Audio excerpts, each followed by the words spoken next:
Stepstone presenting Vira, truly independent AI homes, 0% no other charges. போரூருக்கே இது புதுசு at Kattupakkam Porur. ஆஹா ஓஹோன்னு புகழ்ந்து பாராட்டணுங்கிறதுக்காகவே ஒரு 400 இன்ஃப்ளூயன்சர்ஸுங்கிற பேரில் ஒரு 400 பேரை கூப்பிட்டு அவங்களுக்கு விருந்து கொடுத்து வெயிட்டாக கவர் கொடுத்து எல்லா வகையிலையும் கவனித்து அனுப்பிச்சி வச்சுட்டாங்க. அவங்களுடைய வேலையை அவங்க இப்போ வரைக்கும் செஞ்சுக்கிட்டு இருக்காங்க. இந்த படம் ஆஹா ஓஹோ நல்லா இருக்குது, சூப்பராக இருக்குது, அப்படி கலெக்ஷன் இப்படி கலெக்ஷன், அது ஒரு பக்கம் அவங்க செஞ்சுட்டு தான் இருக்காங்க. அந்த படத்தோட கதை அவ்வளோ அபத்தமாக இருக்குது. இந்த கதைக்கு எதுக்கடா இவ்வளோ செலவு பண்ணி இப்படியெல்லாம் பண்ணீங்க, இவ்வளோ தூரத்துக்கு ஆர்ப்பாட்டம் பண்ணீங்க, கர்நாடகாவில் உள்ள கலாட்டா பண்ணீங்க அப்படின்னு சொல்லிட்டு அவருடைய ஆதங்கத்தை சொல்லியிருக்காரு. தமிழ் சினிமா ரசிகனுக்கு தரப்பட்ட அதிகபட்ச அவமானமாக தான் இந்த படத்தை பார்க்குறேன். ஏன்னா சினிமாவில் கமலுக்கு எதிராக நின்றவர்கள் கூட கமல்ஹாசனுக்கு சப்போர்ட் பண்ணாங்க. இவ்வளோ பேர் குரல் கொடுத்தாங்களே எதுக்காக? கமல் ஒரு பெரிய கலைஞர், மணிரத்னம் ஒரு பெரிய இயக்குனர், இவங்க ரெண்டு பேரும் ஒரு படம் பண்ணுறாங்க. இந்த படம் ரிலீஸ் ஆச்சுன்னா கன்னடாக்காரன் ஓடி இங்கே பார்க்கணும், தமிழ்நாட்டில் பார்க்கணும் அந்த படத்தை. த்ரிஷா இது வேற ஒரு இந்த பிட்டு பட ஆக்ட்ரஸ் மாதிரி தான் அதில் யூஸ் பண்ணியிருக்கோம்.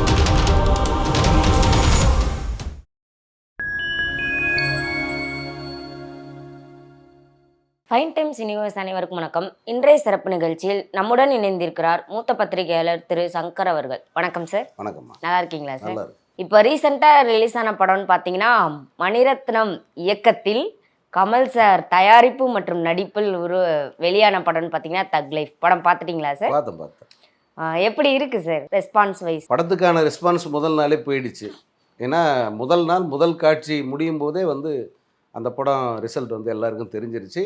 அதை விட முக்கியம் படம் இங்கே ரிலீஸ் ஆகிறதுக்கு முன்னாடியே அமெரிக்கா போன்ற நாடுகளில் படம் பார்த்த ரிவ்யூவர்ஸ், சோஷியல் மீடியாவில் இருக்கிற அவங்கெல்லாம் இந்த படத்தை பற்றி அவங்களுடைய மதிப்பீடுகளை வெளியிட்டாங்க. படம் ஒன்றுமே கிடையாது, வெரி போரிங் எக்ஸ்பீரியன்ஸ் அப்படின்னு போட்டாங்க. இன்னும் சிலர் தக் லைஃப் வேஸ்ட் லைஃப் அப்படின்னு சொல்லிட்டு கமெண்ட் அடிச்சிட்டாங்க. அப்புறமா தான் இங்கே படம் ஷோ தொடங்குது. ஸோ படம் பார்க்க போகும்போதே நம்ம என்னடா இது இப்படி ரிசல்ட் வந்துருச்சேன்னு நினச்சிக்கிட்டு தான் போனோம். பார்க்கும்போது தான் தெரியுது அவங்க சொன்னதை விட மோசமாக இருக்குது படம்.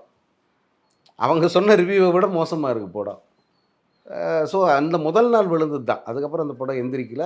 அநேகமாக நேற்று இன்றைக்கெல்லாம் மொத்தமாக முடிஞ்சது படம். இது முழுக்க முழுக்க மணிரத்னம் அவர்களோட கதையா சார்? இல்லை, கதை கமல்ஹாசனுடையது. மணிரத்னம் வேற ஒரு கதை வச்சுருந்தாரு. அந்த கதையை ரிஜெக்ட் பண்ணிவிட்டு கமல்ஹாசன் உருவாக்கின கதையில் தான் மணிரத்னம் ஸ்கிரிப்ட், அது கூட ரெண்டு பேரும் சேர்ந்து தான் அந்த ஸ்கிரிப்டை பண்ணாங்க.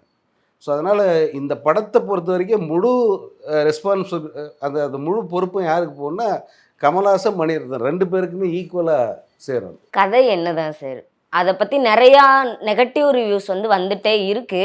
அதுக்கான டைட்டில்ஸ்லாம் நீங்களே பார்த்துருப்பீங்க.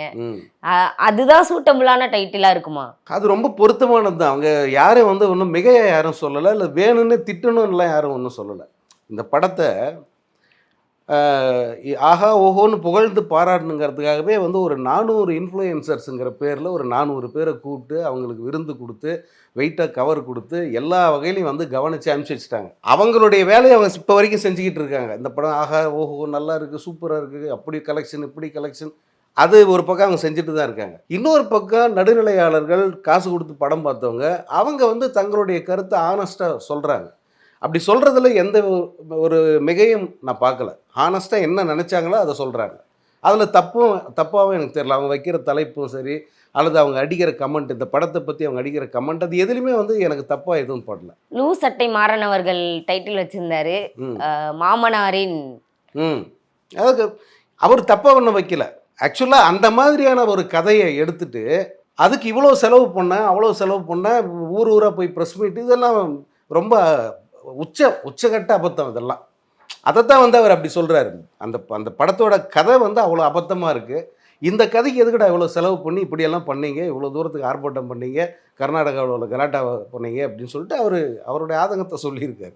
அது தப்பு ஒன்றும் இல்லை. நிறைய பேர் கமெண்ட்மே சொல்லியிருப்பாங்க, கர்நாடகாக்காரங்க தப்பிச்சிட்டாங்க, தமிழ்நாட்டில் இருக்கவங்க தான் மாட்டிக்கிட்டோம் அப்படின்ற மாதிரி. என்னை பொறுத்த வரைக்கும் ஒரு தமிழ் சினிமா ரசிகனுக்கு தரப்பட்ட அதிகபட்ச அவமானமாக தான் அந்த படத்தை பார்க்குறேன். ஏன்னா இங்கே இருக்கிற அத்தனை பேரும் வேறுபாடுகளை மறந்து, கமல் மேலே 1000 கருத்து வேறுபாடு இருக்கும், அதை எல்லாத்தையும் மறந்துட்டு கமல்ஹாசனை சப்போர்ட் பண்ணாங்க. எல்லா மீடியாவும் ஒட்டு மொத்தமாக கமல்ஹாசனை சப்போர்ட் பண்ணுச்சு. சினிமாவில் இருக்கிற அவ்வளோ பேரும் கமல்ஹாசனை சப்போர்ட் பண்ணாங்க. சினிமாவில் கமலுக்கு எதிராக நின்றவர்கள் கூட கமல்ஹாசனுக்கு சப்போர்ட் பண்ணாங்க. உதாரணத்துக்கு ராஜன் சாரை சொல்லலாம். அவர் ஒரு ப்ரொடியூசரு, டிஸ்ட்ரிபியூட்டர் சங்க தலைவர். அவர் வந்து கமல்ஹாசனுக்காக போய் ஒரு போராட்டத்துக்கு போய் அங்கே வந்து அவரை கைது பண்ணிடுறாங்க. ஆனால் கமல்ஹாசன் கண்டுக்காமல் விட்டுறாரு. அந்த கோபம் அவருக்கு உள்ளுக்குள்ளே அவர் இன்னும் இருக்குது. கமல் ஒரு துரோகின்னு சொல்லிகிட்டே இருப்பார் அவர். அப்படிப்பட்ட ராஜன் கூட என்ன பண்ணார்னா, இந்த பிரச்சனையில் நான் வந்து கமல்ஹாசனுக்கு சப்போர்ட்டாக நிற்கிறேன், கன்னட படங்கள் இங்கே வெளிவராது அப்படின்னு குரல் கொடுத்தார். இவ்வளோ பேர் குரல் கொடுத்தாங்களே எதுக்காக? கமல் ஒரு பெரிய கலைஞர், மணிரத்னம் ஒரு பெரிய இயக்குனர், இவங்க 2 பேரும் ஒரு படம் பண்ணுறாங்க. இந்த படம் வந்து ரிலீஸ் ஆச்சுன்னா கன்னடாக்காரன் ஓடி வந்து இங்கே வந்து பார்க்கணும், தமிழ்நாட்டில் வந்து பார்க்கணும் அந்த படத்தை. அப்படி ஒரு நல்ல படமாக இருக்கும்னு நம்பி தானே குரல் கொடுத்தாங்க. நீங்கள் என்ன எடுத்து வச்சுக்கிறீங்க? அவர் சொன்ன மாதிரி தான் மாமனார் இன்பவரின்னு சொல்லிட்டு படத்தை எடுத்து வச்சா அது எவ்வளோ பெரிய அவமானம். உனக்கு சப்போர்ட்டாக நின்று அத்தனை பேருக்கு அது அவமானம் தானே. இப்போ நீங்கள் எந்த முகத்தை வச்சுக்கிட்டு நீங்கள் வந்து பேசுகிறீங்க?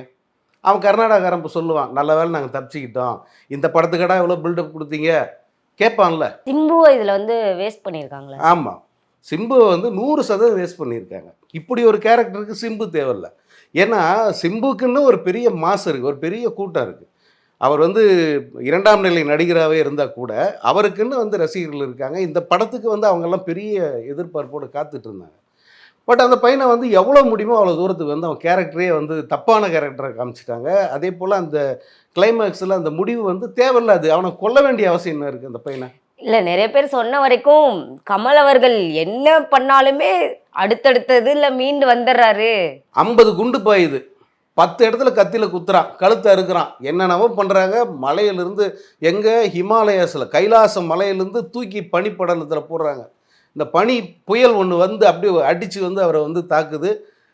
அந்த பனி புயலில் அவர் சாகலை, அவரை தூக்கி வந்து அது வேறு இடத்துல போட்டுருது, காப்பாற்றிடுது, பொழைச்சிக்கிறார். கமல் படம் முழுக்க வந்து அவர் சாகாவரம் பெற்ற ஒரு அந்த இவராகவே வர்றார். உத்தமல்லன் ஒரு கேரக்டர் வருமா, அந்த கேரக்டராகவே வர்றார். ஆனால் சிம்பு வந்து பொசுக்குன்னு செத்து போயிடுறாரு. ஒரு லாஜிக்கே இல்லாத மாதிரி இருக்கு.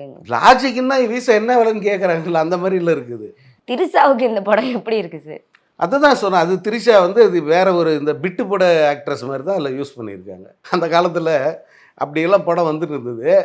அந்த குறையை தீக்கிறதுக்காக இப்போ இப்படி ஒரு படம் எடுத்துக்கிறார் பொழுது மணிரத்னா. அந்த திரிஷாவோட கேரக்டர் வந்து அவ்வளோ கேவலமாக ஒரு வக்கிரமான ஒரு மனநிலையில் வடிக்கப்பட்ட ஒரு பாத்திரம் தான் அது. ஏன்னா இவங்களுக்கெல்லாம் மனசுக்குள்ளே எந்த அளவுக்கு அடி மனசில் பர்வர்ஷன் இருக்குது அப்படிங்கிறத காட்டுற மாதிரி தான் அந்த பாத்திரத்தையே வந்து வச்சுருக்காங்க.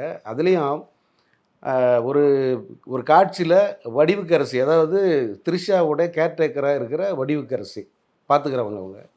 அந்த வடிவுக்கரசி வந்து கமல்ஹாசனும் திரிஷாவும் எப்படியெல்லாம் ரொமான்ஸ் பண்ணுறாங்க, நான் இது பச்சையாக சொல்லணுன்னா வந்து அவங்க எப்படியெல்லாம் செக்ஸ் வச்சுக்கிட்டாங்க அப்படிங்கிறத வாசலில் உட்காந்துட்டு டிரைவர்கிட்ட வர்ணிக்குது அந்த பாட்டி. இப்படி ஒரு காட்சியை வந்து எந்த தமிழ் படத்துலேயே பார்த்துருக்கீங்களா? பேசுகிறதுக்கே வந்து நமக்கு அவ்வளோ அது அருவருப்பான ஒரு விஷயமா இருக்குது. பட் அதை படத்தில் வச்சு அவ்வளோ டீட்டெயிலாக வந்து வர்ணிப்பாங்க அதை. மணிரத்னம் வந்து கமல் சார் மேலே ஏதாவது கோவம் இருந்து அதை இப்படி காட்டியிருக்காரு அப்படின்னு எடுத்துக்கலாமா? இல்லை கோவம்லாம் இல்லை, மேபி அவருக்கு இருக்கு. நம்ம ஒரு நல்ல கதையை கொடுத்தோம், இந்த ஆள் என்னடானா அதை வேணான்ட்டார். நம்ம இவர் சொன்ன கதையை மறுக்க முடியாது, ஏன்னா ப்ரொடியூசர் அவர்.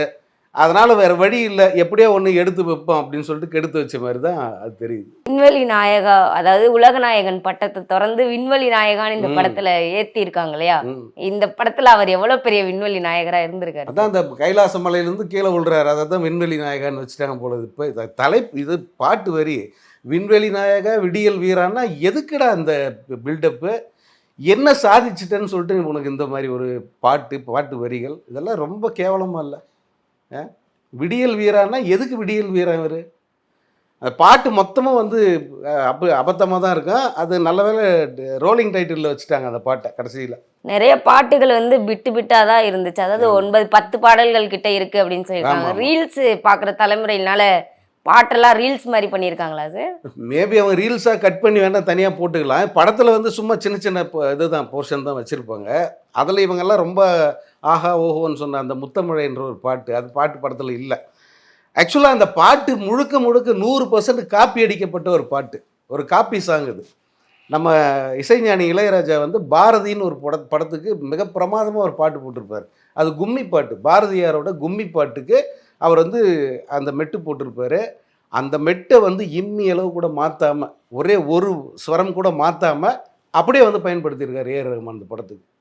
ஆனால் இது தெரியாத ஒரு கூட்டம் வந்து ஆஹா ஓஹோன்னு அதை பாராட்டிக்கிட்டு இருக்கு. இன்னும் காப்பிரைட்ஸ் வராம இருக்கே சார். நியாயமாக வந்து ராஜா சார் அது காப்பிரைட் கேட்கணும். ஏன்னா ஒரு முழு டியூனை அப்படியே திருடி போட்டிருக்காங்க. இதுவரை எங்களுடன் பல்வேறு கருத்துக்களை பகிர்ந்தமைக்கு நன்றி சார். நன்றி.